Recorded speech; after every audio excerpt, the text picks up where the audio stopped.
qual é a política de migração que o Bukele tem aplicado lá, especialmente em relação aos salvadorenhos que vivem no exterior e os migrantes que entram no país também? Depois da Guerra Civil, acho que a gente falou um pouco aqui, teve um êxodo de 1 milhão de salvadorenhos que foram morar fora e tanto que a economia de El Salvador acabou dependendo desses caras mandarem os dinheiros pros seus mandarem dinheiro para seus familiares. Só um dado, Renata, é 15% do PIB isso. Pois é. Só de remessa estrangeira. 15% só de remessa estrangeira. O Bukele, ele zerou qualquer tipo de imposto que seja pago por essas pessoas que enviam dinheiro para seus familiares em El Salvador. E hoje já tem pesquisa que diz que 60 e tantos % dessas pessoas, desses salvadorenhos que moram fora de El Salvador, pretendem voltar a morar no seu respectivo país. Porra, isso é um avanço, cara, que é gigantesco. Agora, a questão de imigração, eu lembro até a última vez que eu fui só com a passagem de ida, porque como eu tinha entrevista lá com ministros e tudo mais, reuniões, eu ia tentar adaptar a agenda de volta para enfim, e por isso que eu não comprei a passagem de volta. Aí falaram, não dá para você ir. Você não pode ir sem passagem de volta lá. Você tem que mostrar logo quando você volta, porque tem muita gente indo para El Salvador usando ali de trampolim para ir, por exemplo, de maneira ilegal para os Estados Unidos, tal, pegar coiote, essas coisas. Então, enfim, tem isso lá. E só rapidinho, é interessante porque assim, a sensação de segurança, economicamente falando, ela é muito boa. Por quê? Porque ela faz... Geralmente o cara que sai do país... Não é o cara, mão de obra pouco qualificada, porque esse cara não tem muito dinheiro pra juntar uma grana e morar, tirar visto, enfim. Então, geralmente, é o cara mais qualificado, o cara que geraria mais valor, seria mais produtivo. Então, fuga de cérebro. Fuga de cérebro, eu ia falar isso agora. Então, estabilizando o país de novo na questão da segurança pública, isso vai fazer com que as pessoas mais qualificadas fiquem no país, ou até mesmo os estrangeiros que tinham saído por conta da guerra civil, voltem para El Salvador. Aqui foi, por enquanto. O Brasil tá com esse grande problema de fuga de cérebros do nosso país, inclusive de mão de obra qualificada também, em todos os aspectos, muito por conta da questão da violência urbana e pela falta de perspectiva de trabalho, de uma série de coisas. Isso é uma coisa muito perigosa pra gente, né? Essa fuga de cérebro impacta grandemente no desenvolvimento da sociedade. Seja ele desenvolvimento econômico, intelectual, para um país um pouco mais pacífico e essas coisas. Né? E tá relacionado com a questão de segurança também, né? Não tenho números para isso, mas se for ver a maioria das pessoas que acabam saindo, a maioria vai relatar, que isso, aqui eu ando tranquilamente. É a primeira coisa que você nota lá quando no Brasil, vai pra fora exatamente. do país Exatamente. Qualidade de vida e segurança. Né? Teve um vídeo que eu postei no meu canal no YouTube também, que quando eu visitei o centro de El Salvador, o centro da cidade de San Salvador, que foi um lugar que, assim, tinham problemas muito similares ao nosso. Claro, não tinha milhares de pessoas usando crack ao céu aberto, mas tinham problemas parecidos. Tinha muito morador de rua, era um lugar sujo, muita pichação, etc. E lá foi resolvido. Aliás, começou a revitalização do centro de São Salvador quando o Bukele era prefeito.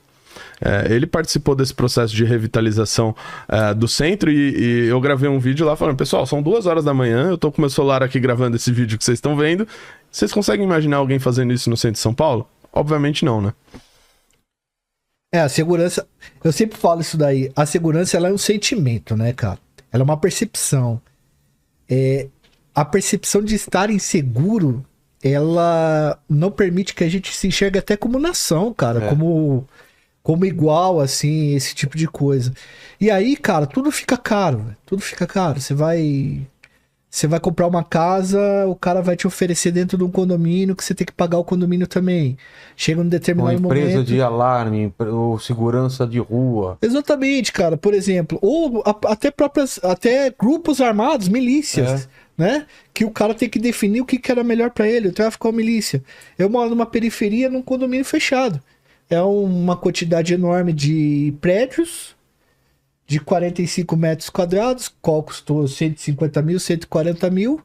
E além do pagamento do aluguel, o pagamento você tem que pagar todo um condomínio fechado, cheio de cercas elétricas, e que o cara tá morando dentro daquele condomínio, mas ele não tá sentindo parte do local que ele tá, não tá se formando uma comunidade. Então isso até enfim, contribui para que as pessoas sejam até mais individuais, mais individualizadas, que percam o amor na coisa, sabe? É muito complicado essa situação mesmo, da questão da falta de percepção de segurança. E aí? Eu ia falar do Secote, que eu pedi pro Lene colocar uma foto. Vamos lá, Lene. Ô, Lene, você pode colocar aquela foto que mostra a prisão em vista aérea? Eu tentei visitar o Secote a primeira vez que eu fui. Assim, tentei pedir e tal, né? Autorização. Não tive. Eu falei, bom, deixa eu ver até quão perto eu consigo ir do Secote. O quão perto eu consegui ir foi 2,5 quilômetros. 2,5 quilômetros de distância. Já tinha a cerca do exército por lá. São 7, até da primeira barragem, assim, né, policial, até chegar são 7. Olha, então deu uma sorte. A gente pode comparar até com o Presídio Federal Brasileiro. Ó. Se você der uma olhada aí, ela tem 750 metros de comprimento e ela foi construída a uns 80 quilômetros de São Salvador. É um lugar que é meio inóspito, se você for ver. E aí a gente tem 18 torres de verificação, né? Em 8 pavilhões, cada pavilhão deve ter umas 36, 37 celas, e aí dentro deve ter entre 35 a 40 mil pessoas presas. E toda ela é cercada, inclusive é o lugar do pavilhão com cercas elétricas e que se você encostar já era. E aí, Lene, pode colocar aquela dos presos lá? São 256 celas lá, 256 celas. Quem quiser fazer a conta aí. Dá mais ou menos umas 35 a 40 mil pessoas. E aí estão as lideranças de gangue mesmo de verdade. Os caras que mandam e tal. E aí os caras têm lugares aí, eu não sei agora, mas que nem separavam mais. Os caras precisaram aprender a conviver entre gangues rivais, ser pacífico entre eles mesmo, pra eles não se matarem. Não tem colchão, tá? Pra não botar fogo ou essa questão de enfim, fazer rebelião, e eles dormem em cima dessas camas de metal, e é basicamente desse jeito aí. E a luz é ligada 24 horas. Aí você fala, o que eles ganham é um lençol, uma toalha e luz 24 horas. Então tem muitos presos, né, que eles vão adaptando aí, ou coloca a toalha em cima do rosto, ou coloca o lençol como forro, assim, pra não ficar deitado diretamente na chapa de ferro. Até a questão do banheiro, assim, é absolutamente sem nenhuma privacidade.